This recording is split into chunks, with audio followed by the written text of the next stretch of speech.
Imagina só ser jogado numa sala, com um bloco maciço de 600 páginas de texto contínuo. Nossa, um pesadelo absoluto. Total, sem capítulos divididos de forma clara, sem um sumário organizado, sem número nas páginas e o mais grave de tudo, sem nenhum índice. E aí alguém vira e fala assim, acha pra mim em que ano exato a cidade de Florença foi fundada. Exato. Em 1490, isso não era só uma dor de cabeça para quem estava lendo, era uma impossibilidade física. A pessoa teria que ler o negócio inteiro. E provavelmente lê em latim, né? Com uma fonte gótica super densa, tipo, torcendo pra não piscar e perder a linha onde a informação estava escondida no meio daquela parede de palavras. Pois é. Hoje em dia, a gente trata a barra de pesquisa como algo banal. É uma expectativa de gratificação instantânea. Mas a ideia de você ir direto para a informação que quer, de forma estruturada, alguém teve que arquitetar isso do zero. Com certeza, não surgiu do nada. E é com essa imagem de um labirinto de papel na cabeça que damos as boas-vindas oficiais ao podcast do canal Arqueobook para mais um mergulho profundo. Muito bom estar aqui de novo. O alvo da nossa exploração de hoje é uma obra colossal, famosa, As Crônicas de Nuremberg, ou, pelo nome original em latim, Liber Chronicarum, compilada ali em 1493 pelo Hartmann Schedel. Olha, esse livro é um verdadeiro divisor de águas na história da tecnologia da informação. Só que para quem acompanha a gente agora, é preciso estabelecer uma regra super clara para nossa conversa de hoje. Nós temos uma montanha de fontes históricas incríveis sobre essa obra, mas não vamos falar sobre os monstros míticos desenhados nas margens hoje. Ah, e nem sobre as histórias de feitiçaria ou tentar decifrar os mapas do mundo antigo que recheiam essas páginas. Tudo isso é fascinante, claro, mas vai ficar para análises futuras. O nosso foco exclusivo aqui, isoladamente, é o milagre mecânico e estrutural da concepção desse livro. Isso, a infraestrutura pura. Exatamente, a missão é entender como essa obra funcionou, na prática, como a criação do Google do século XV. Como eles construíram a base para organizar, empacotar e democratizar o acesso à informação numa escala que a humanidade nunca tinha visto. O que faz muito sentido a gente explorar primeiro, porque antes de debater o conteúdo de um banco de dados, a gente precisa entender como a arquitetura desse banco de dados foi levantada. O hardware da coisa. Isso. E para construir um mecanismo de busca universal, primeiro você precisa, dos dados. É aí que a figura do autor, o Hartmann Schedel, entra na jogada. Tá, vamos desempacotar isso um pouco. Porque quando a gente ouve que ele compilou a obra, a nossa mente moderna tende logo a imaginar um autor romântico. Sabe, aquele gênio solitário que senta com uma pena na mão à luz de velas e escreve a história do mundo. Sim, a clássica imagem medieval. Mas as fontes pintam um quadro bem diferente. Schedel era, na verdade, um médico. E um médico muito bem-sucedido em Nuremberg, diga-se de passagem, formado na Universidade de Pádua, na Itália.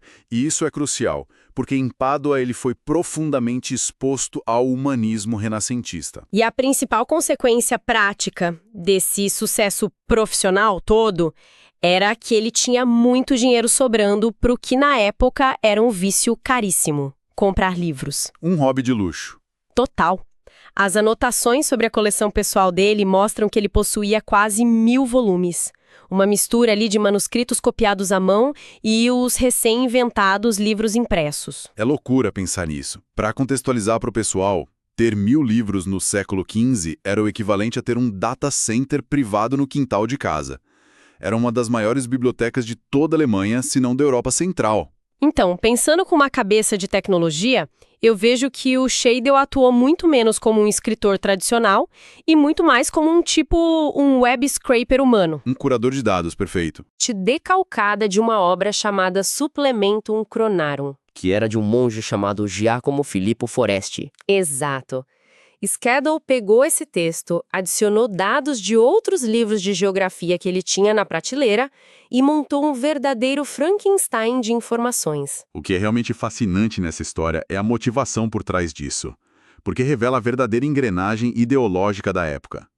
Schedel e o círculo de intelectuais com os quais ele andava em Nuremberg respiravam essa nova filosofia humanista. Eles não queriam guardar a informação só para eles. De jeito nenhum. Eles não queriam apenas acumular conhecimento clássico ou científico para se sentirem superiores. Havia um imperativo ético muito forte de que a informação recém-descoberta, ou traduzida dos gregos antigos, precisava ser compartilhada com o mundo. Cara, isso soa como uma versão embrionária da filosofia do código aberto. A ideia de que o conhecimento pertence à rede, à humanidade, e não deve ficar trancado, tipo, na torre de marfim de um rei ou no cofre de um mosteiro. É bem essa energia. Mas, claro, ter a vontade de compartilhar é uma coisa. O problema esbarra logo na barreira física, na tecnologia da época. Dinheiro, né? Dinheiro e logística. Até aquele momento, os livros eram bens de luxo extremos. A invenção da prensa de tipos móveis, algumas décadas antes pelo Gutenberg, começou a mudar o jogo. Mas a infraestrutura industrial ainda era brutalmente cara. E o Shadow queria compilar a história do mundo desde o Gênesis da Bíblia até o ano em que ele vivia, 1490 e poucos, com centenas de ilustrações enormes. É um projeto monumental, absurdo para os padrões deles. E olha, é aqui que a coisa fica muito interessante, porque eu preciso de ajuda para entender a escala financeira disso. Ter a ideia utópica de imprimir um mega banco de dados é lindo na teoria, mas as fontes falam sobre o envolvimento de investidores. Sim, figurões do mercado. Como assim investidores em 1490? Como se tirava um projeto de hardware massivo desses do papel naquela época? Com capital de risco pesado. O dinheiro precisa entrar forte na equação porque papel e pergaminho no século XV custavam fortunas absolutas, sem contar a tinta, o aluguel do espaço físico gigantesco e o pagamento de dezenas de artesãos especializados. Tudo isso muito antes de uma única cópia ser vendida. Alguém tinha que bancar o caixa negativo. Exatamente. É por isso que entram em cena o Sebald Schreier e o genro dele, o Sebastian Kammermeister. Eu fiquei chocada lendo sobre esses caras, porque o Schreier vinha de uma família de comerciantes, de roupas e peles, mas ele percebeu rápido que o dinheiro real não estava em vender casaco. Estava no mercado imobiliário e no financiamento de grandes empreitadas lá em Nuremberg. Eles eram essencialmente mercadores que diversificavam seus portfólios de forma bem agressiva. Eu olho para a dinâmica do Shadow apresentando a ideia do livro para o Schreier e o Kammermeister e juro, eu só consigo ver um pitch clássico de startup no Vale do Silício. Totalmente. Imagina a cena na sala de reuniões. Shadow é o desenvolvedor visionário que chega com um protótipo e diz: eu tenho os dados, eu sei como organizar a história do mundo em um formato portátil, e o Schreier atua literalmente como um investidor anjo. Um investidor anjo que injeta o capital de risco necessário para a produção, sem nenhuma garantia de que esse projeto experimental maluco, gigantesco, vai ter público para gerar algum retorno. E o risco devia ser enorme, né? O risco de ruína financeira era gigantesco. Se as rotas comerciais fechassem por causa de uma guerra repentina, ou, sei lá, uma epidemia de peste, eles ficariam com um galpão cheio de toneladas de papel invendável. Iam falir da noite pro dia. Sim. E se a gente conectar isso com o contexto geral, precisamos olhar para a geografia. Para entender por que investidores arriscariam tanto, a gente tem que ver que Nuremberg não era uma cidade qualquer. Era uma cidade imperial livre. E o que isso mudava na prática comercial deles? Mudava tudo. Significava que a cidade não respondia a nenhum duque ou príncipe local que pudesse taxar pesadamente a operação ou censurar o que eles estavam imprimindo. Eles respondiam apenas ao imperador do Sacro Império Romano. Uma zona livre de burocracia local. Isso. E além disso, Nuremberg era uma encruzilhada geográfica e estratégica. Um polo comercial imenso onde as rotas ricas que vinham lá da Itália cruzavam com as rotas do norte da Europa. Então era um verdadeiro ecossistema de inovação, literalmente como o Vale do Silício moderno. Onde o capital encontra a técnica, exato. Você tinha fabricantes de papel, cravadores de madeira trabalhando nos mesmos quarteirões que os grandes mercadores endinheirados e acadêmicos. As fontes mostram que a colaboração muitas vezes acontecia porque essas pessoas simplesmente caminhavam até o oficina um do outro na mesma rua. Havia uma proximidade física que gerou um choque criativo insano. E o epicentro desse choque criativo, dessa revolução toda, era a oficina de um cara chamado Anton Koberger.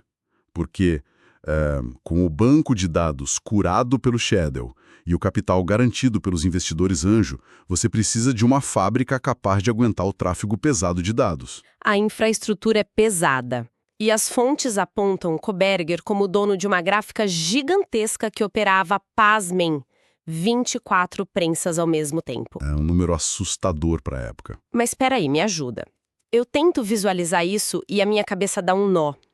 Sem software de gestão, sem uma planilha do Excel, sem painel de controle digital, como é que você coordena uma instalação industrial com 24 prensas pesadas e uns 100 funcionários mexendo em letrinhas de metal minúsculas, sem que isso vire um caos absoluto? É exatamente por isso que o Koberger é considerado uma lenda da industrialização inicial.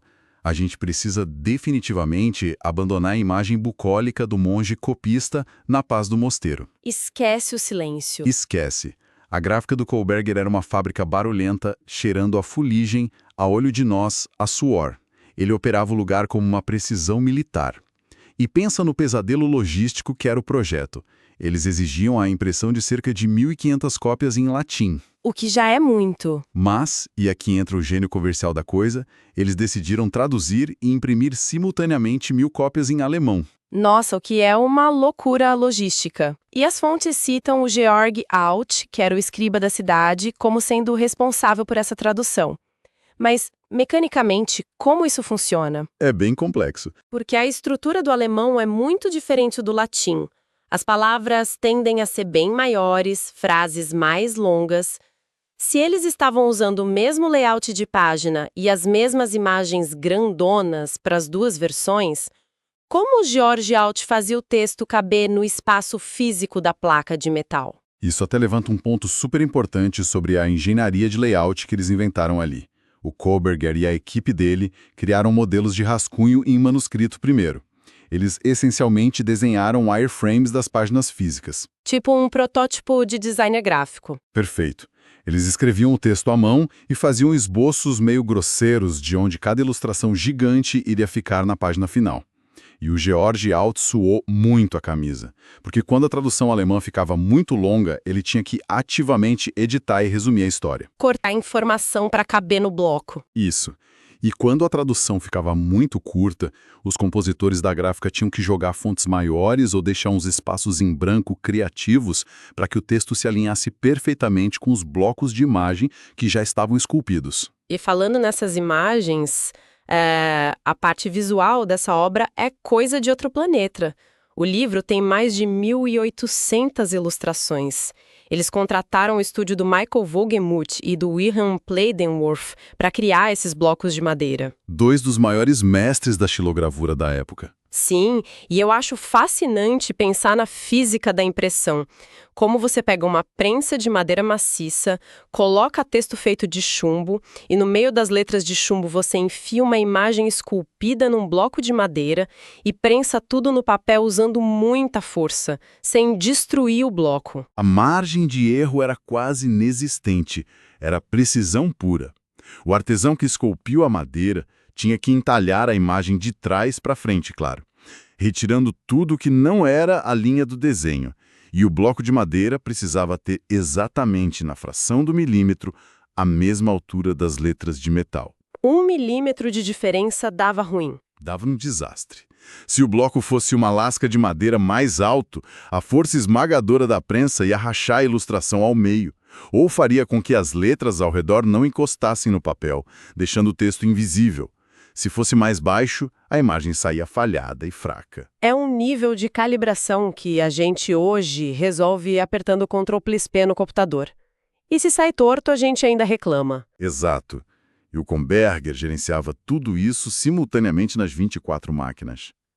Eram os compositores pegando letrinhas metálicas, os revisores checando o latim e o alemão para ver se batia, os operadores aplicando a tinta e baixando aquela prensa pesada. Um ecossistema frenético. O cronograma recuperado pelos historiadores mostra que o Koberger estava sob tanta pressão dos investidores para entregar, que muitas vezes ele começava a imprimir as folhas iniciais antes mesmo do rascunho das páginas do final do livro estarem prontos. Construindo o avião durante o voo, literalmente. Literalmente.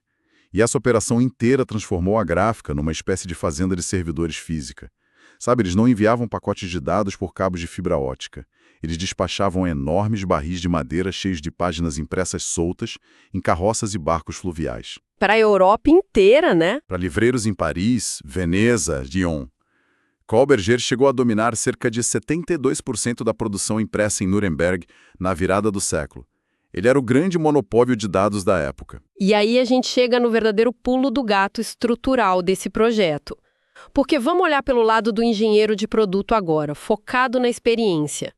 Kohlberger imprimiu milhares de livros físicos. O resultado é um catatal pesado de 600 páginas com a história de tudo, desde a criação do mundo até o ano de publicação. Uma quantidade massiva de informação. E aí isso cai no colo do usuário final, o leitor comum da classe mercantil que pagou caro por aquele livro. Mas aí a abundância de dados que o Shedder compilou acabou criando um problema inédito de navegação, não é? Um gargalo severo. A transição histórica do pergaminho em rolo para o livro em formato de códice, aquele com páginas dobradas que a gente conhece, já havia ajudado muito na Idade Média.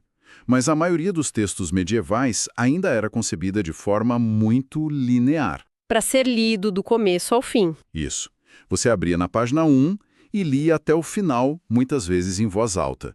Só que as crônicas de Nuremberg não são um romance. São uma base de dados referencial. Ninguém vai ler a genealogia inteira do Sacro Império Romano desde o começo, só para descobrir quem era o Papa no ano de 1300. O leitor quer ir direto ao ponto da dúvida. E aí que o design centrado no usuário entra em ação com força. O livro incluiu inovações de navegação fortíssimas para o seu tempo. Ele introduziu folhos numerados sistematicamente. Cabeçalhos no topo de cada página dizendo em qual era do mundo você estava navegando naquele momento. Muito prático. Mas a inovação principal não foi essa. Não. A grande joia da coroa arquitetônica foi o índice alfabético super detalhado incluído no começo da obra. Mas assim, o que tudo isso significa na prática? Para mim, é o nascimento da barra de pesquisa analógica. Na prática, é bem isso sim. Se alguém quisesse estudar sobre a vida de um rei específico da Babilônia ou achar a ilustração incrível da cidade de Constantinopla, não precisava mais folhear o livro aleatoriamente torcendo para achar. Ia direto na fonte. O leitor consultava o índice, encontrava a palavra-chave organizada certinha em ordem alfabética, via o número romano do fólio correspondente e abria direto na página correta, em questão de segundos. De forma profunda. A gente está falando da invenção de uma arquitetura de informação assíncrona. O livro deixa de ser um caminho de mão única e se torna uma rede onde você pode pular de um nodo para outro. Exatamente. É puro design de experiência do usuário, o famoso UX, né? E os caras arquitetaram isso no meio do cheiro de serragem e de chumbo quente da oficina do Anton Kohlberger. E o impacto cognitivo dessa simples alteração estrutural foi formidável. Quando você tira o peso da memória linear... Quando a pessoa não precisa decorar tudo. Isso. Quando ela não precisa mais tentar memorizar cada detalhe, porque ela sabe com certeza que pode recuperar essa informação rapidamente consultando o índice, a mente humana fica livre para focar em outra coisa. Focar na análise, na síntese, na conexão de ideias complexas. O saber deixou de ser estático, passou a ser recuperável, verificável e cruzado rapidamente por qualquer pessoa que tivesse acesso à obra.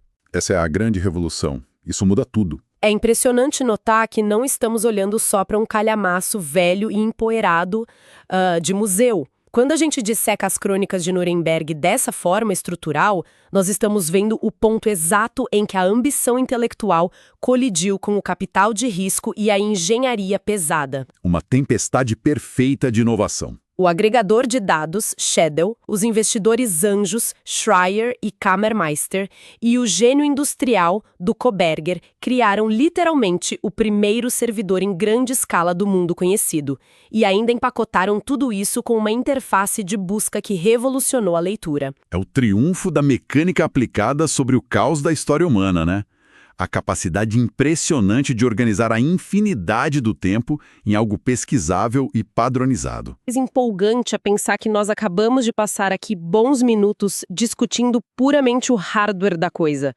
O sistema operacional e a logística financeira desse empreendimento colossal. A gente ainda nem virou a página para ver o que tem escrito nela de verdade. A gente ficou só na carcaça do servidor hoje. Só na infraestrutura. Por isso a gente deixa aqui o anúncio oficial. Na sequência das nossas explorações aqui no canal Arqueobook, nós vamos gravar novas conversas inteiramente dedicadas a olhar o conteúdo específico dessas páginas. E tem muita coisa lá dentro. Muita! Como eles misturaram história documentada com lendas locais de monstros, como reciclaram imagens inteiras de cidades e como eles tentaram mapear um mundo que na cabeça deles lá em 1493 sequer inclui as Américas ainda. O conteúdo interno é um quebra-cabeça histórico à parte, com certeza. Mas, fechando a nossa análise de hoje focada na tecnologia e estrutura, acho que vale a pena a gente deixar uma reflexão de longo prazo para quem está ouvindo. Manda ver. Nós vimos hoje como a invenção mecânica de uma simples página numerada e um índice alfabético no final do século XV alterou de forma permanente a estrutura cognitiva de como o ser humano consome, filtra e processa o que é real. Criou o nosso próprio instinto moderno de, fazer uma pesquisa. De buscar ativamente a resposta. Exato. Então, se um pedaço de papel entalhado com um índice rudimentar teve esse poder imenso sobre a nossa evolução mental, fica a pergunta: como os algoritmos invisíveis, os motores de recomendação opacos e as inteligências artificiais com as quais a gente interage todo dia hoje, como eles estão reescrevendo a arquitetura interna do nosso pensamento agora mesmo, de formas que a gente sequer consegue mapear. Uma provocação excelente para encerrar o programa de hoje. E é com esse pensamento que a gente se despede. Muito obrigada pela companhia e até o próximo mergulho profundo. É exatamente como acompanhar um universo cinematográfico, sabe? Nossa, sim! Um gigantesco e super ambicioso. Pois é.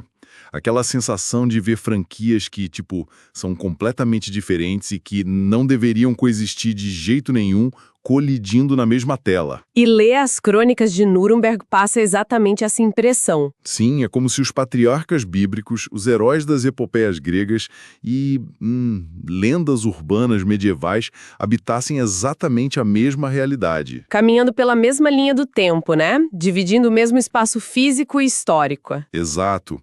E para nossa mente moderna, que é toda acostumada com gavetas separadas para cada área do conhecimento, isso parece um delírio absoluto. Uma bagunça completa. Sim, mas ali nas páginas da obra, essa fusão está impressa com a maior seriedade e o maior rigor acadêmico que a gente possa imaginar. E essa sensação de universo cinematográfico é justamente o que estrutura a nossa missão nessa parte da análise. Com certeza. A espinha dorsal narrativa de As Crônicas de Nuremberg, tipo o mecanismo que o autor, o Hartmann Schedel, usou para sustentar esse peso colossal de informações, é a divisão da história mundial em 7 idades. E o objetivo dessa estrutura não era só listar eventos em ordem alfabética, né? Não, de jeito nenhum. A meta era muito mais profunda.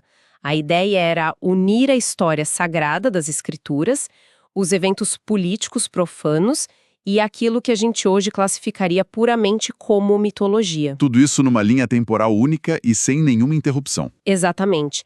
O fascinante aqui é entender a engenharia por trás disso tudo. Porque, assim, para o intelectual do final do século XV, separar religião de história seria, sei lá, como tentar separar a água do molhado. Sim, simplesmente não faz sentido para eles. Tudo precisava fazer parte da mesma grande narrativa arquitetada. E essa narrativa começa num terreno que, para quem tem um mínimo de contato com a cultura ocidental, é bastante previsível. A primeira idade do livro cobre os eventos do Gênesis, né? Isso. Então a gente acompanha a criação do mundo, a criação dos animais, aquela narrativa clássica de Adão e Eva. A expulsão do paraíso, a tragédia de Caim e Abel, o roteiro padrão. Sim, é a fundação que todo mundo da época conhecia muito bem. A primeira idade funciona como uma âncora de credibilidade. Para dar uma base sólida. Exato. O autor meio que diz ao leitor, olha, estamos partindo das Sagradas Escrituras. Nosso chão é seguro. Só que esse conforto dura muito pouco, né? Nossa, muito pouco. Porque logo em seguida a coisa sofre uma guinada que beira o surreal absoluto. É o salto para a segunda idade. Ela cobre o período do pós-dilúvio até a destruição de Sodoma e Gomorra. E leva o leitor para territórios que desafiam qualquer biologia moderna. É nesse ponto que a obra promove a sua primeira fusão mais radical, certo? Sim, a narrativa bíblica passa a se entrelaçar de um jeito muito visceral com relatos da antiguidade clássica greco-romana. Criando aquilo que a gente só pode chamar de uma complexa taxonomia de monstros. Perfeito, é bem isso. E quando a gente fala em monstros, não é tipo uma metáfora para tiranos políticos ou ditadores. Não, não mesmo. O livro literalmente descreve e ilustra criaturas que parecem rascunhos descartados de um livro de fantasia. Eles assumem que, depois do dilúvio, as bordas do mundo conhecido, aqueles lugares remotos e misteriosos para os europeus, como partes da África ou da Índia, Foram repovoados por essas bizarrices. exatamente. E o livro incorpora essas criaturas não como fábulas infantis, mas como parte integrante biológica da criação divina. Eles são colocados nas páginas em colunas super rígidas, tanto de texto quanto visuais. Como se fosse um catálogo de fauna global, né? A diagramação passa uma autoridade enciclopédica, quase científica. E os detalhes dessas criaturas são fantásticos. O livro apresenta seres como os ciápodes, por exemplo. Ah, os ciápodes são incríveis. Para quem nunca cruzou com essa palavra, um ciápode é descrito como um homem que possui apenas uma perna, que termina num único pé gigantesco. E a justificativa funcional para esse design anatômico é genial, né? É muito boa. Eles usariam essa perna única para dar saltos em altíssima velocidade pelo deserto para caçar. E tem a parte do sol. Sim. E quando o sol do meio-dia ficava escaldante demais, eles simplesmente deitavam de costas no chão, levantavam a perna e usavam o próprio pé gigante como um guarda-sol. É uma imagem maravilhosa, visualmente falando. É sensacional. E na mesma leva, a gente tem os blêmias, que são guerreiros sem cabeça. Isso, e os rostos deles, tipo olhos, nariz e boca, ficam encravados no meio do próprio peito. O que é super bizarro. Mas espera aí, eu preciso dar um passo atrás e bancar o cético aqui. Manda. Porque assim, uma coisa é registrar a linhagem de um rei europeu histórico. Outra coisa completamente diferente é desenhar um sujeito usando a sola do pé como guarda-sol. Parece absurdo pra gente. Essas pessoas que compilaram as crônicas eram a elite intelectual de 1493. Sim, os acadêmicos de ponta. Então, como ninguém levantou a mão lá na gráfica e disse, gente, biologicamente, um rosto no peito não faz o menor sentido anatômico. É uma ótima pergunta. Isso não era, tipo, apenas o equivalente do século XV para o clickbait. Aquele sensacionalismo editorial barato só para garantir que vendessem o livro por curiosidade mórbida. Olha, é muito tentador aplicar o nosso cinismo midiático moderno e achar que era um mero truque de marketing. Porque parece muito, né? Parece. E o apelo do bizarro sempre existiu na humanidade, claro, mas havia uma convicção epistemológica muito profunda ali por trás disso. Não era uma enganação proposital, então. Não era uma tentativa de enganar o leitor. Era, na verdade, o resultado final de um gigantesco e complexo telefone sem fio que durou milênios. Telefone sem fio, como isso operava na prática? Maneira como a verdade era construída na época funcionava por um mecanismo bem diferente do nosso. Alguém viu um avestruz e achou que era um cara de um pé só, foi isso? Quase isso. Pense na mecânica da transmissão de informação da época.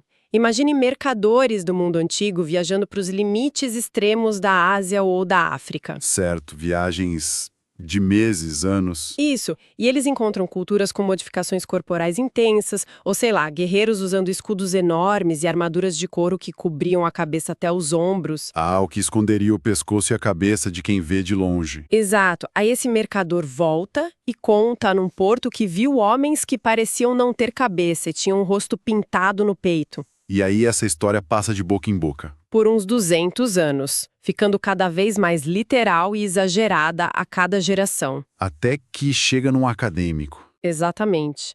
Até que um historiador grego clássico, como Plínio Velho ou Heródoto, escuta a lenda e a escreve em um pergaminho super respeitado. E uma vez no pergaminho, vira lei. Sim, Quando esse texto clássico sobrevive à queda de Roma e chega às mãos dos acadêmicos em Nuremberg, 1000 anos depois, a lenda já se transformou em dado científico. Nossa. Para a mente medieval, a evidência visual direta era secundária, então. Totalmente secundária. Se uma autoridade clássica grega ou romana atestou a existência daquilo, questionar seria considerado uma arrogância tremenda. O critério de verdade não era eu vi com os meus próprios olhos, mas sim quem foi o sábio do passado que validou essa história. Perfeito. É exatamente essa a lógica. Faz todos o sentido dentro da bolha deles. Eles estavam terceirizando a verificação de fatos para intelectuais mortos há 1000 anos. Baseados totalmente no princípio da autoridade cega. Se Plínio disse, quem sou eu, um mero monge ou acadêmico em Nuremberg, para duvidar, né? Exato. E o detalhe crucial é o impacto visual que isso tinha. Produzir essas xilogravuras custava uma fortuna. Imagino, talhar cada um desses monstros na madeira para poder imprimir no papel devia ser muito caro. Sim, o editor não estava jogando dinheiro fora com ilustrações aleatórias. Cada imagem daquelas carregava um peso imenso de realidade comprovada para eles. Mas se a régua para mapear o mundo físico era essa do telefone sem fio, eu fico imaginando o estrago que isso fazia quando o assunto era o tempo histórico. Ah, aí a complicação é ainda maior. Porque a gente avança para a terceira e para a quarta idades do livro, que vão de Abraão até a destruição do Templo de Jerusalém, e a bagunça cronológica parece exigir uma ginástica mental pesada. O desafio logístico da terceira e quarta idade é monumental de verdade. O autor precisava sincronizar os relógios do mundo inteiro. É o momento em que a história bíblica atinge seu ápice de densidade, né? Sim, temos o sacrifício de Isaac, a saga do livro de Jó, o reino de Davi. Mas, simultaneamente, os gregos estavam vivendo as histórias que Homero imortalizou na Odisseia e na Ilíada. A Guerra de Troia, os heróis mitológicos.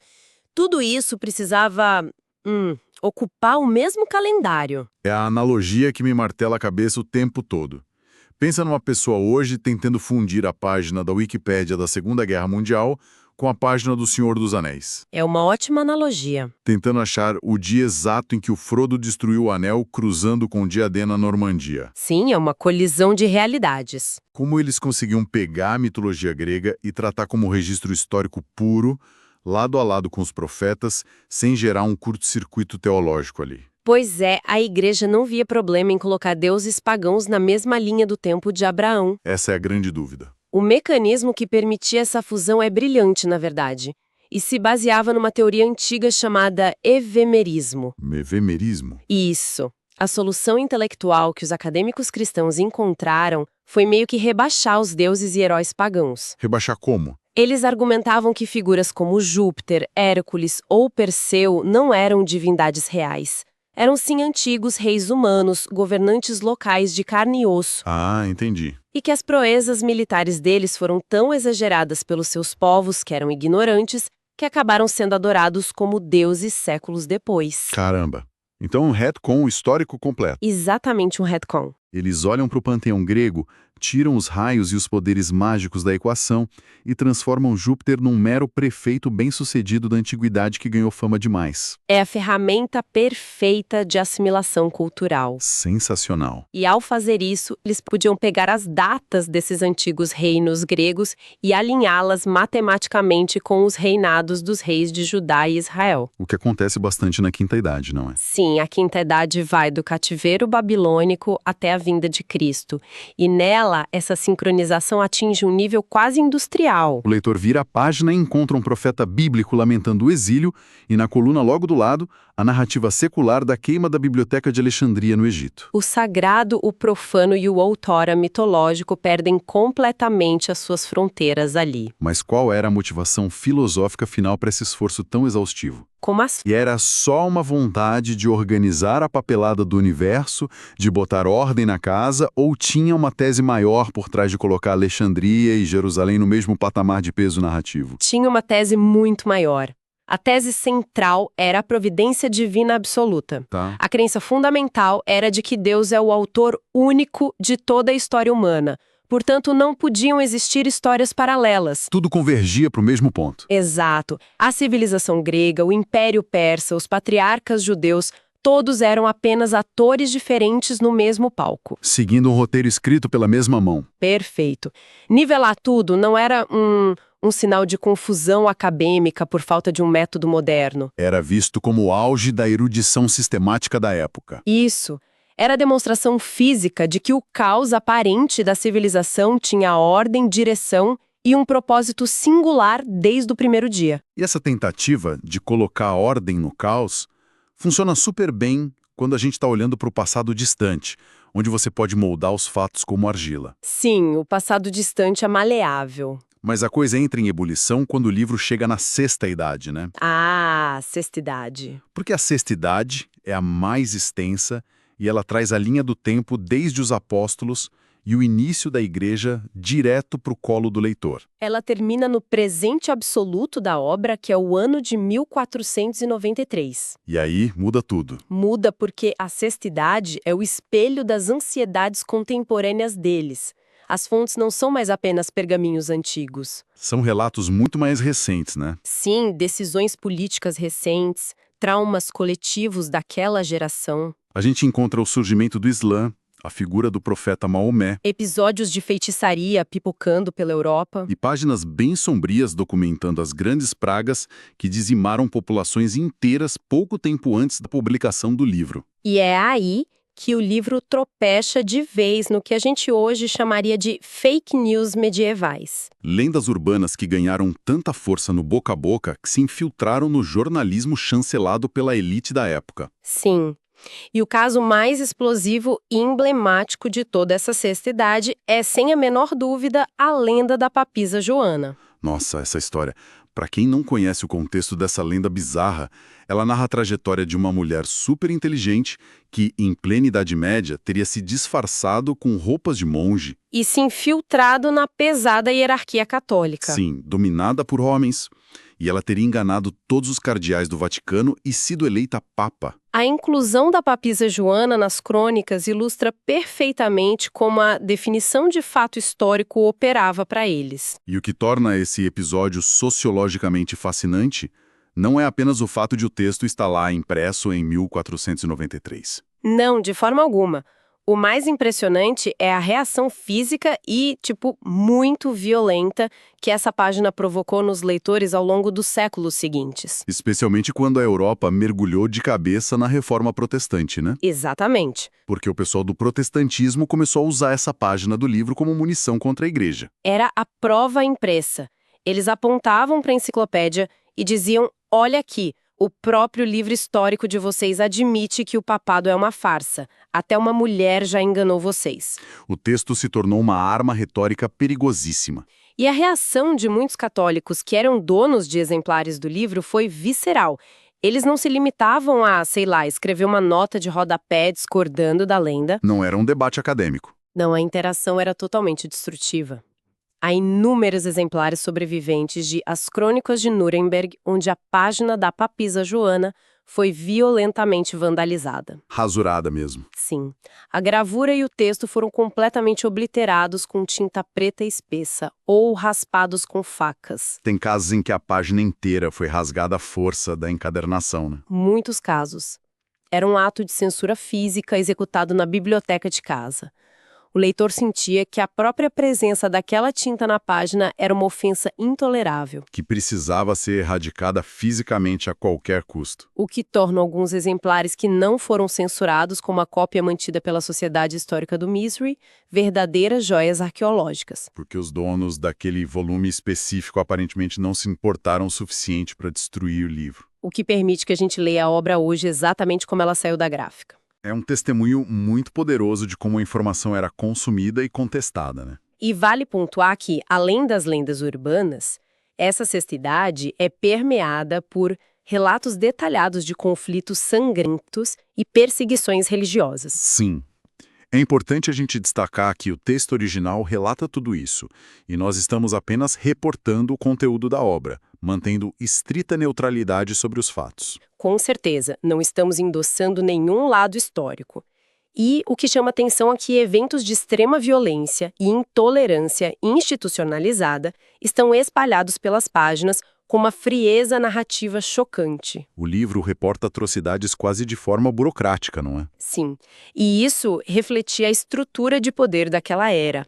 Para a elite acadêmica de Nuremberg, documentar as mortes e perseguições não era um manifesto de indignação social. Era simplesmente descrever como o mundo mantinha a sua ordem sobre as regras teológicas vigentes da época. Exatamente. A violência era a engrenagem burocrática do poder. E isso me leva de volta àquela mesma pulga atrás da orelha. Qual? A gente entende o clima da época, mas... como um livro que demandou um investimento financeiro absurdo e anos de pesquisa rigorosa valida uma lenda urbana como a da Papisa Joana. É o choque de metodologias. Ou trata perseguições locais como fatos fundamentais da humanidade. Como a verificação de fatos deles era tão frouxa em comparação com a nossa. É que a nossa definição de validação de fatos é empírica. A gente exige provas materiais, checagem cruzada independente de fontes, essas coisas. O método jornalístico. Isso.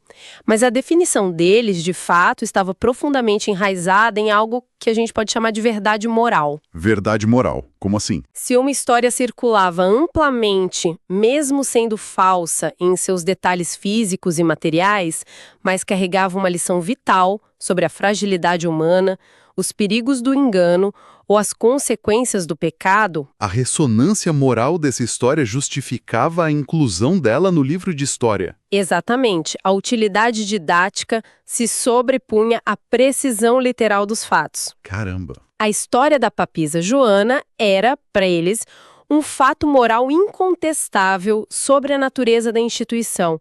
Por isso, merecia espaço na enciclopédia do mundo real. A verdade moral acima da precisão empírica. Isso muda completamente a lente com a qual a gente lê qualquer registro anterior ao método científico moderno. Muda tudo. E toda essa lógica cosmológica e moral é testada até o seu limite máximo de ruptura quando a obra cheira ao fim. Porque, vamos pensar que a primeira idade começou na criação da luz no Gênesis. Certo. A sexta idade mapeou toda a história da civilização até a tinta secar em 1493. O presente absoluto deles. Teoricamente, o livro acabou aí, certo? A história acabou de ser documentada até o minuto atual. Seria o lógico. Mas o livro não para aí. Ele faz algo que contraria absolutamente toda a fundação do que a gente entende por um livro de história. Ele passa a narrar acontecimentos que ainda não aconteceram. Ele avança para a sétima idade. E a sétima idade, sem qualquer rodeio, é a descrição histórica e detalhada do fim dos tempos. É a história do futuro sendo tratada com a exata mesma formatação gráfica e seriedade de quem descreveu o Império Romano algumas páginas antes. É bizarro. Para entender o porquê de um historiador decidir escrever o futuro, a gente precisa mergulhar no terror psicológico daquele final de século. Sim, as pessoas em 1493 sentiam uma urgência temporal esmagadora. Ao olharem para todas aquelas pragas, para a instabilidade política e as divisões que foram narradas na sexta idade. A conclusão lógica para eles era de que o mundo estava literalmente desmoronando sob os pés deles. A crença não era de que a civilização seguiria por mais milênios, ou que haveria um século XX, por exemplo. De jeito nenhum. A convicção profunda era de que os estágios finais da Sexta Era já tinham começado. E que o juízo final estava literalmente batendo na porta da gráfica ali em Nuremberg. E por causa disso, um livro que prometia contar a história do mundo seria considerado incompleto e até irresponsável se não detalhasse o grande clímax dessa história. Então eles enchem as últimas páginas do livro com spoilers garantidos da humanidade. É um ótimo jeito de colocar spoilers inevitáveis. A linha do tempo culmina em visões arrepiantes. A gente tem a chegada física do Anticristo. Sim. Vemos as ilustrações fortíssimas da ressurreição, com esqueletos saindo de túmulos rachados. E, claro, tem a impressionante representação da Dança da Morte. Essa gravura é famosíssima. Onde figuras esqueléticas arrastam reis, bispos, mercadores e camponeses. Todo mundo sendo nivelado pela inevitabilidade do fim. Culminando, claro, no juízo final. A sétima idade amarra todo o projeto conceitual da obra de forma perfeita. Daqui o caos da sexta idade deixava de ser apenas uma série de tragédias aleatórias. Exato. Passava a ser interpretado como os sinais precursores essenciais para o fim do mundo. Incluir o Apocalipse como capítulo final de um livro de história não era nenhum exercício de imaginação literária solta, né? Não era ficção. Era um ato de dedução teológica inevitável. Se Deus ordenou o Gênesis lá na primeira idade e tudo fluiu sob a providência dele até 1493... Então a conclusão profetizada nas Escrituras também era um fato histórico inflexível. Sim, apenas aguardando a sua data ser preenchida no calendário. A linha do tempo humana e o plano teológico não eram vias paralelas para eles. Eram a exata mesma estrada. A exata mesma estrada. Nossa, para quem está acompanhando essa análise, fica muito claro o tamanho da ambição que movia essa empreitada. Uma ambição quase imensurável, eu diria. Dividir o tempo em 7 idades não foi um mero projeto de arquivamento para deixar as estantes das bibliotecas europeias mais bonitas e organizadas. Longe disso. Foi uma tentativa quase desesperada e, ao mesmo tempo, incrivelmente bela de domar o infinito. Pegar todo o caos, toda a violência, toda a beleza e toda a confusão da existência humana, desde o primeiríssimo raio de luz rasgando o vazio lá no Gênesis, até o toque final da trompeta do Apocalipse. E empacotar tudo isso numa narrativa única, coesa, que fizesse sentido moral e prático. O autor olhou para um universo caótico e aterrorizante e tentou, com todas as forças acadêmicas da época, colocar ordem na casa. E ao fazer isso, o Shendel criou um monumento não apenas aos fatos do passado, mas ao próprio modo como a mente humana opera, né? Com certeza, a nossa necessidade incessante de criar padrões, de encontrar sentido e de ver uma direção clara para o futuro é o que realmente está impresso com força naquelas páginas densas. O que, invariavelmente, deixa a gente com um eco na cabeça. Aquela provocação inevitável. Uma provocação muito difícil de engolir sem parar para refletir. Porque quando a gente analisa a estrutura de tempo das crônicas, a gente olha com um certo distanciamento confortável. Um ar de superioridade moderna, muitas vezes. Sim, achamos super curioso eles fundirem o mitológico com o real. Achamos engraçadas as gravuras de homens usando um pé gigante como guarda-sol no deserto. E ficamos perplexos em como eles aceitavam lendas urbanas na cessidade como jornalismo de primeiríssima qualidade. Mas, se a gente virar o espelho para nós mesmos, aí a coisa complica. Ao olharmos para os nossos servidores hiperconectados na nuvem, para os nossos algoritmos super sofisticados e para nossa certeza inabalável de que documentamos a realidade do século XXI de forma absolutamente perfeita e objetiva. O que será que os pesquisadores e historiadores daqui a 500 anos vão achar de tudo isso? Exatamente. O que será que eles vão olhar nos nossos arquivos e dar risada? Quais das nossas verdades absolutas de hoje serão dissecadas pelas gerações futuras como os nossos próprios monstros de um pé só? Quais das nossas narrativas históricas mais sólidas serão expostas como a nossa versão inevitável de fake news, tratadas como fato inquestionável? Algo para se pensar.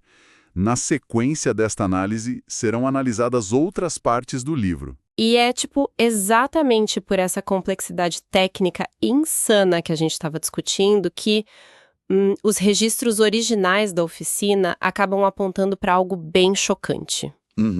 Com certeza.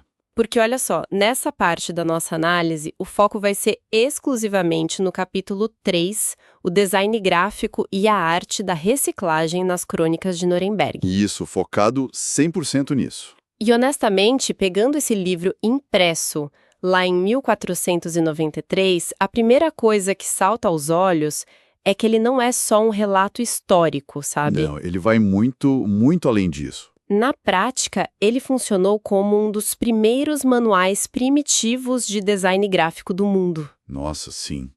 A forma como eles integraram texto e imagem ali era algo inédito para a época. Totalmente inédito. E eu fico chocada tentando conceber como que técnicas de diagramação e de uso de imagens, coisas que hoje a gente julga super modernas, já estavam sendo testadas ali. Sim, quase na infância da prensa mecânica. O desafio de engenharia visual era monumental mesmo. Para a gente conseguir dimensionar o que estava em jogo, antes da primeira página ir para a prensa, É preciso olhar para a prancheta de desenho original. Para ver como a coisa começava. Exato. Porque a tecnologia de impressão com tipos móveis de metal até já tinha algumas décadas, mas ela foi projetada para lidar com linhas retas de texto. Texto puro, aquele bloco tradicional. Isso, só texto. Só que as crônicas de Nuremberg precisavam acomodar colunas densas de texto, abraçando, sabe, contornando e dividindo espaço com ilustrações gigantescas na mesma página. É uma loucura logística. O que exigia um planejamento físico tão meticuloso, mas tão meticuloso, que os manuscritos esboçados na época sobrevivem até hoje. É tipo uma testemunha visual de uma tentativa de domar o caos. Ok, então vamos desempacotar isso um pouco. Porque eu fico pensando na logística moderna de construir uma página de internet. Uhum. Se hoje a gente desenha wireframes de design de interface, aquele famoso UX e UI. Sim, o clássico. Isso, para decidir onde vai a foto, onde vai o bloco de texto. O que esses caras faziam soa muito parecido no conceito. Nossa, a ideia é exatamente a mesma. Mas na execução, cara, as fontes mostram que havia uma coordenação insensata de pessoas. Eram 4 escribas focados apenas na edição em latim. E mais 6 escribas só para edição paralela em alemão. Exatamente. Eles desenhavam a arquitetura da informação literalmente na unha. É o equivalente renascentista de tentar programar um site super complexo do zero. Só que aí que tá, a analogia com o wireframe digital tem um limite brutal, que é a física do século XV. Ah, sim. Porque no design de interface hoje, se um elemento sobrepõe o outro, você apaga uma linha de código, arrasta o mouse. Dá um Ctrl Z e tudo certo. Exato, facinho. Mas na oficina de Nuremberg, misturar texto e imagem significava travar fisicamente matrizes de naturezas completamente diferentes dentro de uma mesma moldura de ferro. Diferentes como? O material mesmo. O material. De um lado, centenas de pecinhas individuais de chumbo, que formavam as letras. Uhum. E do outro, um bloco sólido de madeira, tipo de pereira ou macieira, que era esculpido à mão com a ilustração. E aí o grande pesadelo mecânico era a altura. Peraí, como assim a altura? Você diz a espessura da madeira em relação ao chumbo? Exatamente, o nivelamento horizontal. O bloco de madeira esculpido precisava ter milimetricamente a mesma altura dos tipos minúsculos de metal. Nossa! Isso, na tipografia, é conhecido como altura do tipo. Se a madeira ficasse, assim, uma fração de milímetro mais alta que o texto ao redor, na hora que a prensa descesse para esmagar o papel contra a tinta, a madeira rasgava a folha. Caramba! E perdia tudo. Tudo? Tudo. O texto saía falhado. E se a madeira ficasse baixa demais, o papel não encostava nela e a imagem simplesmente não era impressa. Que tensão! Imagina a tensão de tentar ajustar isso enquanto a tinta, que era uma pasta super espessa de fuligem e óleo de linhaça, já estava secando. Gente, isso muda completamente a perspectiva. A gente vê a página impressa lá bonitinha, mas o processo de tentar alinhar chumbo e madeira sob toneladas de pressão, É assustador. correndo o risco de lascar madeira e arruinar semanas de entalhe, devia ser, assim, aterrorizante. E foi tão difícil que as fontes relatam que durante o planejamento eles testaram até 11 layouts diferentes de página, as colunas de texto. E por que não foram para frente com isso? Ah, é compreensível. Esses layouts exuberantes não passaram da fase de rascunho não por uma escolha estética, mas por pura sobrevivência física e financeira. Era caro demais coordenar. Muito caro. A coordenação para travar tipos móveis ao redor de vinhetas curvas exigiria um tempo de ajuste na prensa que inviabilizaria a produção. Faz sentido. Cada hora gasta tentando não quebrar um bloco complexo de madeira era uma hora que a prensa não estava imprimindo dinheiro, digamos assim. Perfeito. Por isso, o que é fascinante aqui é que os manuscritos que sobreviveram revelam um detalhe crucial. As ilustrações desenhadas ali não eram a arte final. Ah, não! Não. Eram esboços esquemáticos estritos. Ah, entendi. Então funcionavam puramente como um mapa para o cara que ia montar a placa de metal. Exatamente isso. Tipo um guia visual dizendo, olha, o texto em latim termina nessa linha e o bloco de madeira número 42 entra exatamente nesse buraco quadrado aqui. Precisamente. Mostra um pensamento de linha de produção totalmente voltado para a experiência do usuário final, mas refém das limitações mecânicas da época. Tiveram que adaptar. Sim, simplificar o layout adotando molduras retangulares para as imagens foi a única forma de garantir que os blocos de texto e de madeira pudessem ser travados juntos com segurança. E com velocidade, né? Porque o Koberger, o impressor do projeto, ele não estava administrando uma gráfica de esquina. O cara tinha 24 prensas operando simultaneamente. 24 prensas é muita coisa para a época. Muita coisa. Havia cerca de 100 funcionários circulando por aquele lugar, com um cronograma maluco onde as edições em alemão e latim se sobrepunham. É uma verdadeira fábrica. Uma estrutura titânica. Se eles perdessem tempo ajustando vinhetas florais, a taxa de queima de dinheiro levaria o negócio à falência antes da 100ª página. Com certeza. O que me leva à grande questão matemática dessa operação.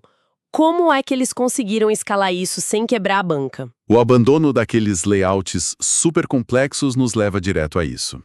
A solução, para não falir, é possivelmente a inovação mais genial e duradoura do projeto. E qual foi a sacada? A gente está falando do período dos incunábulos, os primeiros 50 anos da prensa de Gutenberg. E nesse berço da impressão, produzir imagens custava uma fortuna. Koberger percebeu que a única maneira de sustentar esse livro seria através de uma otimização radical de recursos. A famosa arte da reciclagem. Isso mesmo. E aqui é onde a coisa fica realmente interessante. Porque o que as análises físicas dos blocos revelam é de cair o queixo. O livro ostenta mais de 1.800 ilustrações. 1.809, para ser exata. É uma quantidade absurda. Qualquer pessoa folheando pensaria, meu Deus, esculpiram 1.800 artes individuais. Mas não foi bem assim. Não. A realidade é que eles usaram apenas cerca de 645 blocos originais. A matemática não fecha até a gente perceber o truque fenomenal que eles aplicaram. O grau de reaproveitamento beira a audácia de verdade. Eles criaram categorias de imagens intercambiáveis. E as proporções são cômicas se a gente parar para pensar.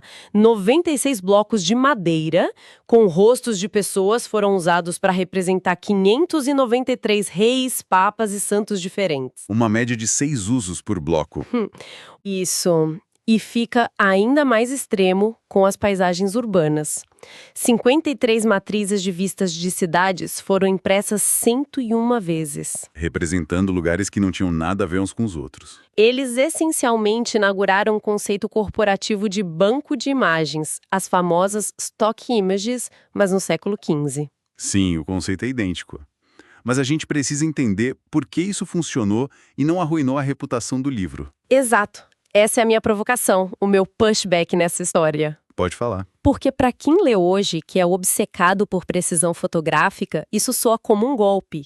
Se alguém compra uma biografia luxuosa e percebe que a foto do Júlio César, na página 10, é a mesmíssima foto usada para o rei Arthur na página 200... Só trocando a legenda, né? Isso, só mudando a legenda, a credibilidade do livro vai para o lixo na hora. Como o leitor de 1493 aceitou ver o mesmo sujeito barbudo para 5 reis diferentes e não se sentiu traído? O símbolo importava mais do que semelhança real. Olha, isso levanta uma questão importantíssima. O paradigma visual medieval e do início do Renascimento operava numa frequência muito diferente da nossa. Como assim? A expectativa de semelhança fisionômica era reservada só a figuras locais e contemporâneas. E olhe lá. Para figuras históricas ou distantes, a imagem precisava entregar atributos, não biometria. Entendi. Então o conceito pesava mais. Muito mais. Se a xilogravura mostrasse um homem sentado num trono, segurando um orbe numa mão e um cetro na outra, com uma coroa, a função estava cumprida. A imagem dizia apenas, aqui temos a ideia de realeza. Certo. Quem ditava a identidade específica do rei não era o rosto impresso, mas a etiqueta de texto que era montada ali logo acima do bloco de madeira. Ah, então se o texto dissesse, este é o rei David, pronto, era o rei David. Exato. Se 50 páginas depois a mesma figura aparecesse sob a etiqueta Carlos Magno, Virava Carlos Magno e ninguém questionava. Ninguém questionava. É quase como aquelas nossas matérias de jornal sobre o mercado financeiro, sabe? Sei que sempre usam a mesma foto. Isso, a mesma foto genérica de um prédio espelhado visto de baixo, refletindo o céu azul. Não importa se é notícia sobre a Bolsa de Tóquio, de Nova York ou de Frankfurt. Perfeito. A imagem não documenta o lugar real, ela só ilustra o conceito de centro financeiro. E aí o cérebro faz o resto do trabalho. A analogia do prédio de vidro é perfeita para entender as ilustrações de cidades do livro. O exato mesmo bloco de madeira mostrando uma cidade amuralhada, com umas torres góticas e um rio na frente, foi carimbado para representar mais. Depois, Aquileia. E depois Bolonha, Lyon. Cidades com geografias completamente diferentes, todas reduzidas ao mesmo símbolo de cidade próspera. E havia um efeito colateral nisso que ajudou muito a obra a fazer sucesso. Sério? Qual efeito? O conforto estrutural.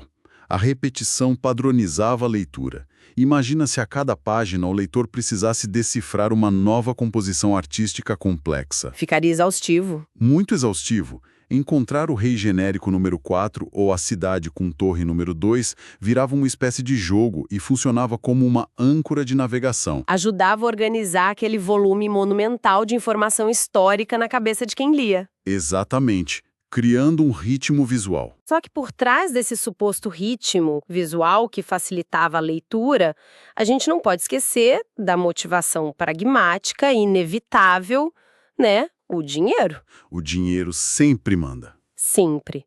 Para se ter uma base, uma escriba profissional ganhava cerca de 32 florins em um ano inteiro de trabalho. Entalhar blocos finos e cheios de achuras exigia um artesão de elite. Era um trabalho caríssimo. Se o Kuberger mandasse a equipe esculpir 1.809 matrizes originais, o custo de um único exemplar do livro compraria uma fazenda inteira. Inviável. Totalmente inviável. O que nos leva para dentro do estúdio físico, para o chão de fábrica, onde o cheiro de pó de serra se misturava com o do óleo de linhaça. Quem era a equipe que estava lá segurando as ferramentas para entalhar esses 645 blocos? Entender essa escala massiva exige olhar justamente para quem estava operando isso. O contrato para gerar essa montanha de arte foi firmado com o estúdio de 2 mestres respeitados de Nuremberg. O Michael Wohlgemuth e o Wilhelm Pleidenworf. Eles mesmos. Eles lideravam uma oficina que já estava acostumada a operar em grande escala, pintando retábulos e peças devocionais. Eles eram os verdadeiros empreiteiros da imagem. Os responsáveis pela produção em massa. O trabalho deles era esboçar os desenhos e supervisionar os artesãos, que pegavam as facas para cavar madeira em volta das linhas, deixando só o alto relevo para a tinta. E é aí, nesse exato estúdio, que a história ganha um dos seus easter eggs mais fascinantes. O detalhe de ouro. Sim, porque lá no meio dos aprendizes que estavam varrendo o chão, misturando tinta, auxiliando os mestres, estava um garoto de 15 anos chamado Albrecht Dürer. Sim, o grande Dürer. Ele permaneceu como aprendiz nessa oficina até 1489, pouquíssimos anos antes da publicação do livro. E, sabendo que o Dürer logo se tornaria o maior mestre da gravura de todo o Renascimento do Norte, sempre surge aquele debate histórico acalorado. O quanto ele botou a mão na massa, né? Exato. O quanto as mãos do jovem Dürer tocaram na arte das crônicas de Nuremberg. Olha, a linha que separa o mestre do aprendiz numa oficina sob pressão de prazo extremo é muito tênue. Alguns historiadores até dissecam o estilo das xilogravuras tentando isolar a genialidade dele. Procurando aqueles traços mais expressivos. Isso, pranchas mais dinâmicas, dobras de tecido mais realistas, tudo isso costuma ser atribuído a ele.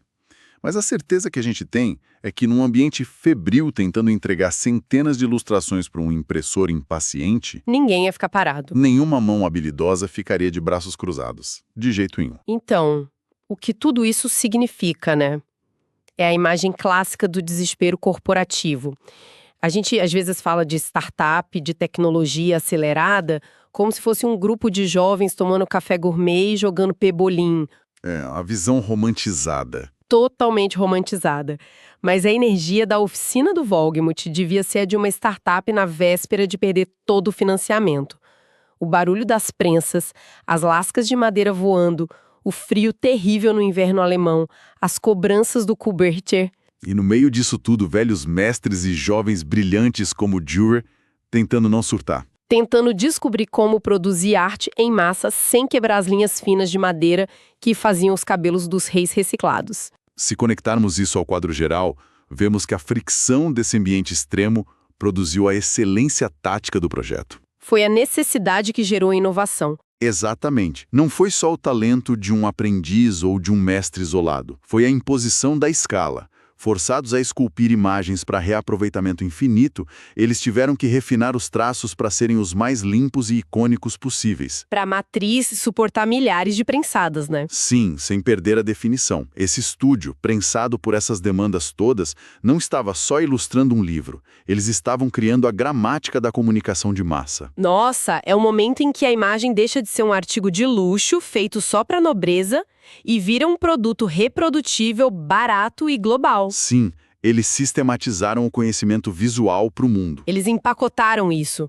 E a grandiosidade de todo esse esforço de engenharia se espalha pelas páginas da obra. A verdadeira revolução foi ensinar o mundo a ler de forma combinada, padronizando a informação. Sem dúvida. Bom, vale lembrar que na sequência serão analisadas outras partes do livro. Mas a gente termina essa parte entendendo que a eficiência de design de fazer mais com menos já rolava há 500 anos. É fascinante olhar para esse esforço gigantesco. E sabe, isso levanta uma poeira conceitual interessante sobre os nossos próprios hábitos hoje. Como assim? Você diz na nossa tolerância à repetição? Na nossa percepção de realidade mesmo. A visão de mundo de um leitor lá do século XV foi inteiramente formatada por aqueles exatos 645 blocos de madeira. O mundo inteiro cabia ali, reciclado. Repetido para caber no orçamento. Isso. E hoje, a gente ri dessa xilogravura de um rei genérico. Mas pensa bem, com a torrente de filtros digitais padronizando rostos, bancos de imagens genéricas pautando jornalismo... A própria inteligência artificial recombinando padrões o tempo todo? Exatamente. A gente acaba acreditando que tem uma visão única do mundo, quando, na verdade, podemos estar apenas consumindo uma versão polida dos blocos de madeira do Coolbege. No fim das contas, talvez a gente não tenha superado a arte da reciclagem. A gente só arrumou umas matrizes mais invisíveis para contar a nossa própria história. E é exatamente por isso que virar essas páginas é uma experiência tão surreal. Tipo, imagina a cena. A gente segurando a enciclopédia visual definitiva do universo, impressa com a tecnologia mais cara e revolucionária da época, e de repente percebe que os autores simplesmente esqueceram de incluir um continente inteiro. Um detalhezinho bem pequeno, né? Pois é, quase nada. E a missão dessa parte da nossa análise profunda é focar exclusivamente na seção A Cartografia e a Peregrinação de Sofá das Crônicas de Nuremberg. Então vamos desembalar isso, porque a gente vai destrinchar como um único livro, impresso lá em 1493, inventou o conceito de turismo virtual séculos antes da internet. E, de quebra, deixou nas ilustrações uns detalhes tão bizarros que continuam gerando debates acalorados até agora. Nossa, com certeza.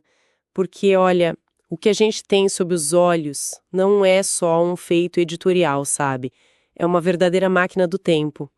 As crônicas tentaram catalogar todo o espaço geográfico conhecido daquele período. E era um período complicado. Muito. Numa era em que o simples ato de cruzar uma fronteira ou navegar por um mar desconhecido era um risco de vida gigante. Então a cartografia presente ali transcende a geografia pura e simples. Ela funciona tipo como uma declaração de intenções. Um espelho bem cristalino de como a sociedade do século XV enxergava seu próprio lugar no cosmos. E a gente precisa olhar isso mais de perto, porque o grande mapa-mundi presente no livro carrega uma daquelas ironias temporais que são simplesmente fantásticas. A data? Exato. O livro traz um mapa colossal, super detalhado para a época e foi fortemente baseado no trabalho do geógrafo antigo Ptolomeu. E logo na sequência, a obra apresenta um mapa lindíssimo da Alemanha, desenhado por Hieronymus Munzer. Que, por sua vez, se apoiou nos estudos de Nicolau de Cusa. Isso. E tudo parece muito monumental, sabe? Incrivelmente oficial, inquestionável. Mas aí a gente olha para a data de publicação impressa na capa e tá lá, 1493. Só que falta uma massa de terra bem grande nesse mapa do mundo conhecido, não falta? Falta sim, as Américas. É tipo imprimir a enciclopédia definitiva sobre o espaço sideral, com capa dura, borda dourada, e mandar para as livrarias exatamente um dia antes da chegada do homem à Lua. É uma analogia perfeita, mas a gente tem que lembrar que o ritmo da informação era outro, né?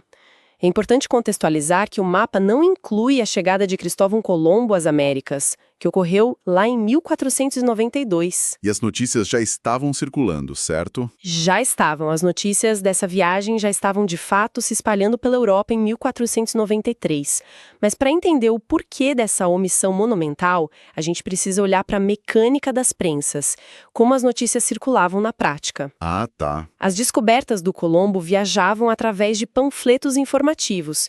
Eram umas folhas simples, de papel bem barato, muito rápidas de imprimir e muito fáceis de distribuir pelas ruas e pelos portos. Tipo um jornalismo de urgência ali. Isso era o equivalente da época a uma notificação de quebra de notícias que chega no celular da gente. Uma mídia super ágil, né? Feita para ser consumida e descartada na mesma hora. Perfeito. Já um livro como As Crônicas de Nuremberg pertencia a uma categoria de mídia totalmente diferente. Era um empreendimento titânico que levava anos sendo planejado. Imagine o trabalho. Nossa, cada página era gravada à mão em blocos de madeira pesadíssimos, revisada à exaustão e prensada com extremo cuidado.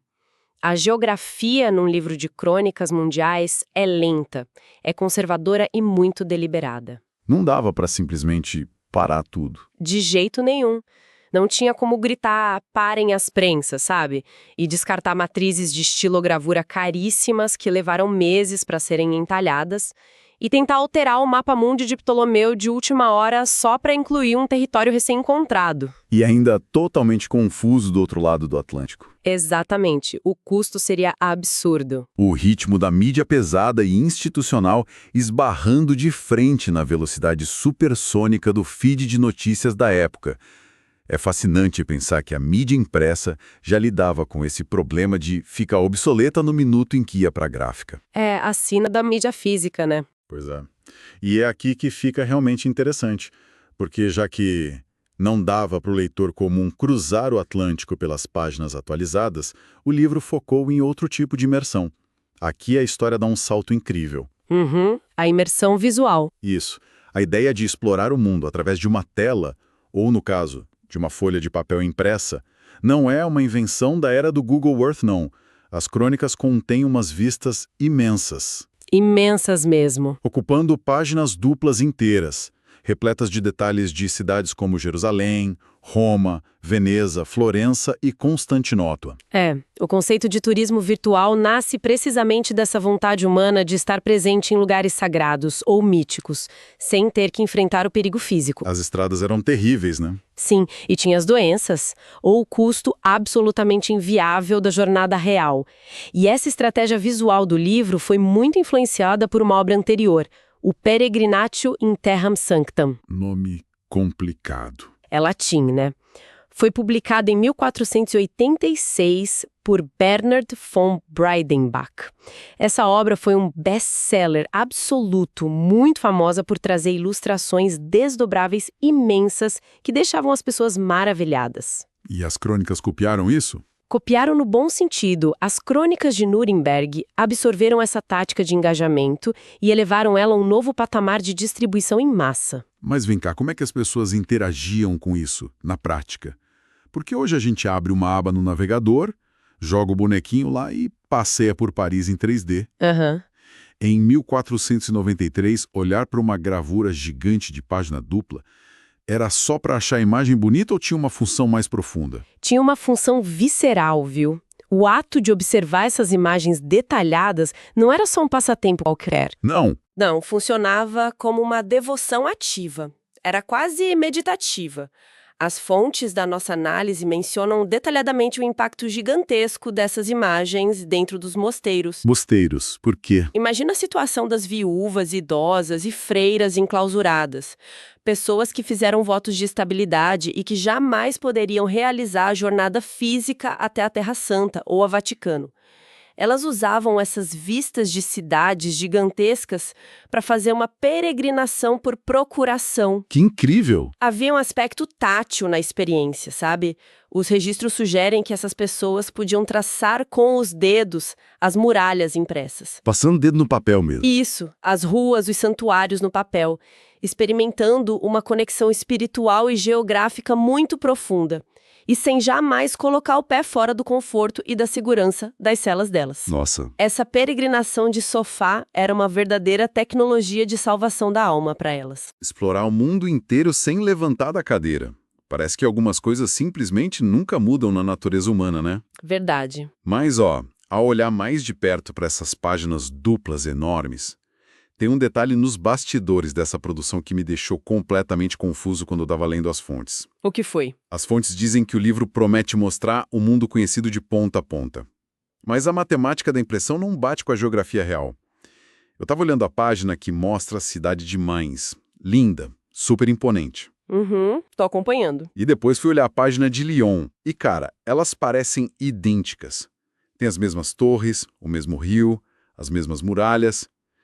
Isso foi um erro na hora de montar o livro lá na gráfica. Deixaram cair as matrizes e trocaram. Olha, não foi um erro, não. Foi uma escolha econômica muito calculada mesmo, e os números por trás disso são de cair o queixo. A obra contém 53 vistas de cidades na forma de matrizes de madeira originais. Certo. Mas essas 53 matrizes foram usadas para representar 101 locais diferentes ao longo do livro. Pera, deixa eu ver se eu entendi. Eles usaram a mesmíssima imagem para lugares que ficam a centenas de quilômetros de distância? Exatamente isso. Cerca de 32 dessas cidades até trazem detalhes autênticos, ou semi-autênticos. Tipo o quê? Tem elementos que os viajantes poderiam reconhecer. Por exemplo, dá para ver nitidamente o moinho de papel de Ullmann-Strummer na vista de Nuremberg, que era um toque hiperrealista e um marco tecnológico gigante da época. Ah, entendi. Eles capricharam nas mais importantes. Isso. Mas e as outras 21 cidades? Pois é, e elas? Elas são completamente fictícias e recicladas. Os editores usaram a exata mesma xilogravura, a mesmíssima imagem de estoque, para representar Mainz, Aquileia, Bolonha e Lyon. Sério? Sim. Apenas trocavam a etiqueta com o nome da cidade lá no topo da página e imprimiam de novo. Caramba! E tem mais. Outro bloco de madeira serviu simultaneamente para ilustrar Trier, Pádua, Marsella e Niceia. Nossa, então o que tudo isso significa na prática? Porque para mim isso soa como uma versão renascentista das fake news visuais, né?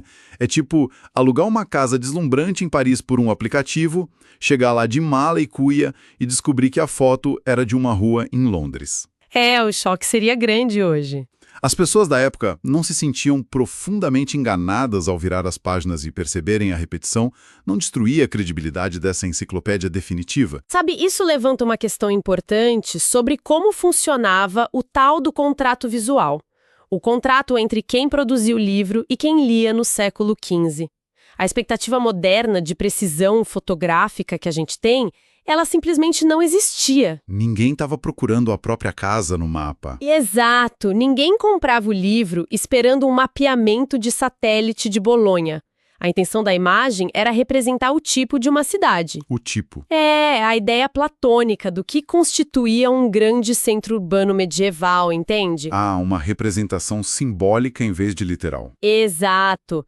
Se a imagem mostrava muralhas sólidas, catedrais imponentes apontando para o céu, rios navegáveis e castelos bem protegidos, ela cumpria sua função primária. Quero mostrar que o lugar era civilizado. Isso, significar poder, civilização e ordem divina. E, além do fator simbólico, havia a brutal realidade econômica da coisa. Gravar um bloco de madeira requeria um trabalho manual minucioso de artesãos que eram altamente especializados. Eles tinham que entalhar linhas milimétricas. Deve ser um trabalho infinito. E caríssimo. Então, reutilizar os blocos era a única maneira viável de produzir uma obra gigantesca com mais de 1.800 ilustrações, sem levar décadas para finalizar ou, pior, levar os financiadores à falência absoluta. Faz sentido financeiramente. E quem lia o livro entendia esse código.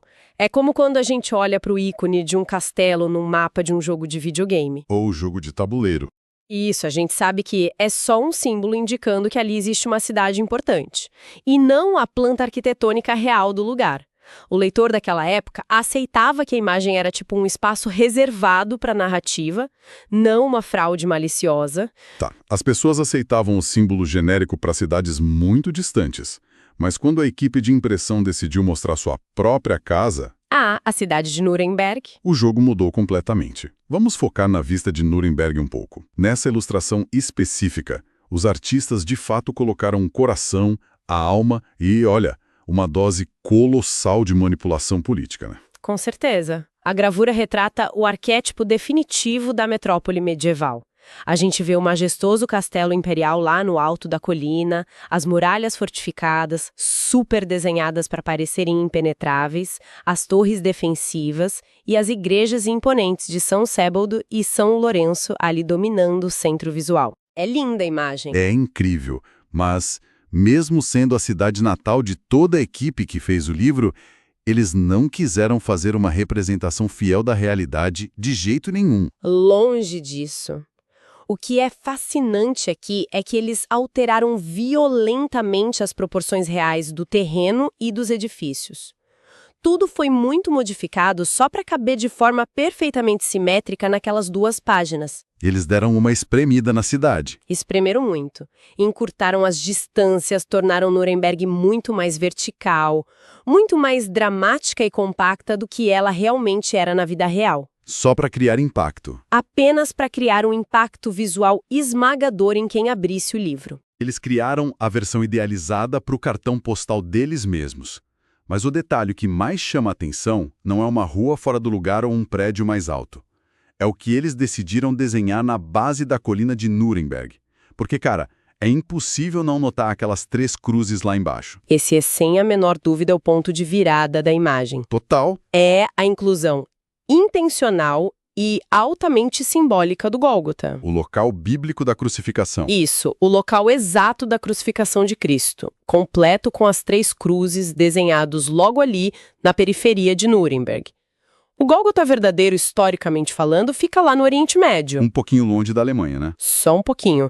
Mas, ao inserir esse elemento na composição topográfica da Alemanha, o mapa deixa instantaneamente de ser uma mera representação geográfica e se transforma num documento profundamente ideológico. Eles meio que sequestraram a geografia para fazer propaganda teológica na cara dura.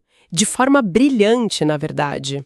O objetivo era identificar Nuremberg, ali no campo das ideias e da fé, como a Nova Jerusalém. Era o manifesto supremo de orgulho cívico. Os criadores estavam usando a tecnologia de mídia mais avançada da sua era para mandar um recado. Um recado para o mundo todo. Dizendo, tipo assim, a nossa cidade é o centro espiritual, cultural e financeiro do universo civilizado. Nós somos a culminação da história sagrada acontecendo no tempo presente. Que audácia, né? Muita audácia. O rigor geográfico foi deixado de lado sem o menor remorso. Tudo em favor da construção de um mito urbano poderoso. Cara, se eles tinham a ousadia de manipular a paisagem da própria cidade para sustentar uma narrativa de poder, isso abre uma margem gigantesca para a gente questionar o que mais está escondido nessas imagens, não é? Ah, sem dúvida. E é justamente isso que nos leva ao fenômeno mais surpreendente de todas as fontes que a gente está analisando nessa parte. Nós não somos os únicos examinando essas páginas de 1493 hoje, 500 anos depois. Longe disso. Tem muita gente de olho. Tem toda uma comunidade de observadores contemporâneos na internet decupando esses exatos mesmos pixels, essas mesmas matrizes de madeira, e chegando a conclusões que tentam virar a história tradicional de ponta cabeça. E o mais louco é que o foco do debate deixou de ser a teologia e passou a ser a própria arquitetura. E é fundamental a gente abordar como essas imagens históricas são reinterpretadas hoje nesses fóruns investigativos. Sim, mantendo a neutralidade, claro. Sempre, porque, olha, na narrativa histórica clássica que a gente aprende na escola, o século XV é frequentemente imaginado como um período rústico de transição, onde grande parte da população viveria em casebres de taipa, ruas de terra batida e coisas do tipo. Um cenário meio lamacento e simples. Isso, mas ao ampliar as ilustrações de alta resolução das crônicas, esses observadores contemporâneos notam a presença consistente de estruturas incrivelmente colossais. Coisas que não encaixam com a taipa. Nem um pouco. O que a lupa revela nas gravuras são catedrais desproporcionalmente gigantescas e muito complexas. E também umas formações que eles conhecem como cidades-estrela. As Star Cities, né? Exato, que são perímetros defensivos simétricos e geométricos que muitos desses pesquisadores consideram avançados demais para ter sido feito com as ferramentas da época. E eles apontam para detalhes muito específicos das ilustrações, não é? A gravura de Veneza é um dos pontos altos desse debate na internet. Porque a história convencional que a gente conhece ensina que Veneza foi erguida arduamente sobre um pântano, cravando incontáveis troncos de madeira lá na lama até criarem uma base sólida um por um. É o que dizem os livros de história. Mas a ilustração no livro de 1493 não mostra um pântano em construção com troncos. Ela mostra uma metrópole já totalmente pronta. E não num pântano, mas construída em pleno oceano profundo. Cercada por ondas enormes. Cercada por águas com ondas altas, exibindo torres imensas e verdadeiros arranha-céus renascentistas erguidos diretamente da água, como se desafiassem a gravidade mesmo e os limites físicos de uma engenharia que era baseada em estacas de madeira. É uma observação bem minuciosa. E tem também a catalogação do que esses pesquisadores chamam de anti-tech. Anti-tech, tipo tecnologia antiga. Isso mesmo. Ao darem aquele zoom bem forte no topo das torres e nas cúpulas massivas em várias cidades menores lá do livro, eles identificam umas estruturas bem intrincadas, que na leitura deles fogem totalmente do design de um simples catavento ou de uma cruz religiosa tradicional. Fica parecendo outra coisa. Sim, visualmente se assemelham muito a complexas antenas de captação de energia atmosférica, segundo a teoria. Mas olha, de todos esses detalhes visuais que o pessoal procura, acho que o que mais prende a atenção, o verdadeiro enigma visual da galera, é a relação entre as construções e o solo. Ah, a terra empilhada. Pois é. Ao olhar as representações de Roma, Florença, Colônia e Constantinopla no livro, tem uma anomalia que se repete muito. A base dos muros e das construções maciças frequentemente aparece meio que enterrada. Literalmente com montinhos de terra. Sim, há uma representação bem clara de montes de terra irregulares bloqueando parcialmente as bases das fortalezas gigantescas. E a pergunta que eles fazem é: por que tem tanta terra amontoada contra pedras que foram cortadas de forma tão perfeita? E se conectarmos isso ao quadro geral dessas investigações na internet, essa é a evidência central para a teoria da inundação de lama, ou mud flood, como o pessoal chama. Mud flood, famoso mud flood. Exato. Para certas linhas de investigação, essa terra empilhada ali não é uma simples escolha estética de sombreamento do artista do século XV. É interpretada como uma evidência visual claríssima de um cataclismo que foi ocultado da gente. Um reset civilizacional. Isso. A narrativa dele sugere que a civilização sofreu um evento de soterramento global em massa.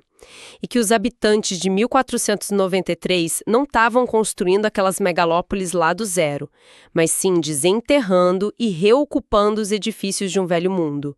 Um mundo muito mais avançado que havia sido soterrado pela lama. E a imagem da cidade de Pappenheim, que lá no livro aparece nomeada como Bebsonburg, é muito usada por eles como a prova cabal desse contraste de civilizações, certo? Certa. O contraste tecnológico lá em Bebsonburg é realmente muito notável de se observar quando você presta atenção. Na mesmíssima cena, o bloco de madeira detalha umas reparações bem precárias. Pontes de madeira muito rústicas, escadas frágeis e umas estruturas defensivas feitas de troncos básicos e super irregulares. Bem medieval rústico. E lado a lado, anexadas ou meio que tentando consertar, formidáveis e precisas torres de tijolos vermelhos e muralhas de pedra cortadas com total perfeição. Um abismo tecnológico na mesma página. Pois é. O que um acadêmico tradicional vai interpretar como um terreno irregular estilizado ou reflexo de uma cidade em contínuo processo de expansão, O observador investigativo contemporâneo vai ler de forma absolutamente literal. absolutamente literal.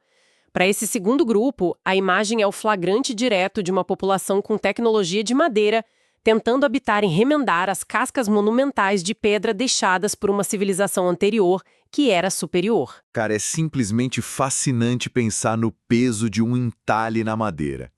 Quando o artista lá na oficina suada de 1493 cravou o formão no bloco para fazer um morrinho torto de terra ao lado do muro de Constantinopla, ou sei lá, desenhar uma escada de madeira apoiada num castelo, ele jamais imaginaria o impacto mental que essas linhas teriam séculos e séculos depois. Nunca.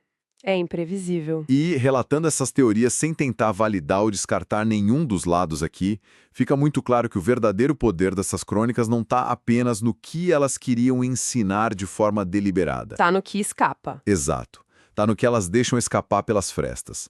Um livro gravado em pesados blocos de madeira ainda tem combustível intelectual suficiente para alimentar análises meticulosas, debates de engenharia e teorias cataclísmicas 5 séculos após sair da prensa. E isso nos leva a uma reflexão final que a nossa audiência pode levar adiante. O que a gente pode tirar de tudo isso, né? Exatamente. Porque a gente acabou de ver como ilustrações monumentais, feitas para servirem de registro inquestionável do mundo antigo, carregavam umas omissões flagrantes, tipo a completa ausência das Américas. Vimos engenharias sociais e religiosas cravadas ali na paisagem de Nuremberg, reciclagem de cidades inteiras de Mainz para Lyon só para cortar custos de produção, As fake news originais. e texturas arquitetônicas de lama e antenas que até hoje dividem opiniões sobre o verdadeiro passado da humanidade. Então a pergunta provocativa que fica ecoando para todos nós é a seguinte: pensem nos nossos mapas virtuais de hoje em dia. O nosso Google Earth, as varreduras super precisas de satélite, os algoritmos de construção de terreno em 3D que a gente usa diariamente para pedir comida ou ver o trânsito. O nosso 1493. Isso. O que os historiadores e os curiosos daqui a 500 anos vão deduzir ao analisar os exatos pixels das nossas imagens espaciais que ficarem preservadas nos servidores antigos por aí. Quais falhas bobas de renderização ou ruas esquisitas que terminam no vazio vão ser interpretadas por eles como eventos cataclísmicos que apagaram cidades inteiras? Nossa, é uma boa pergunta. Quais edifícios que foram gerados proceduralmente ali e reciclados pelos nossos algoritmos só para economizar processamento de dados vão ser vistos como as cidades padronizadas de um império global perdido do século XXI? A gente faz exatamente a mesma coisa que os blocos de madeira, só que com código. Exatamente. Quantas verdades simbólicas, falhas técnicas ou lamas digitais a gente está deixando cravadas nos nossos próprios mapas virtuais irrepreensíveis que, no futuro distante, vão ser os grandes mistérios não resolvidos da humanidade. Fica aí a pulga atrás da orelha para todo mundo pensar. O futuro sempre acha mistério no passado. Sempre. E, pessoal, se quem está nos ouvindo e acompanhando aqui curtiu essa viagem profunda pelas anomalias cartográficas e pelos mistérios do passado, olha, não esquece de esmagar o botão do like. Inscrevam-se no nosso canal para não perderem as próximas explorações detalhadas. Ativem o sininho das notificações para receberem os alertas sempre em primeira mão. Isso aí, ajuda muito a gente. Aquela galera da comunidade que também é fascinada por história, cartografia medieval e pelos enigmas que a arquitetura esconde. Um grande abraço a todas as mentes curiosas, continuem questionando as bordas do mapa e até a próxima análise profunda.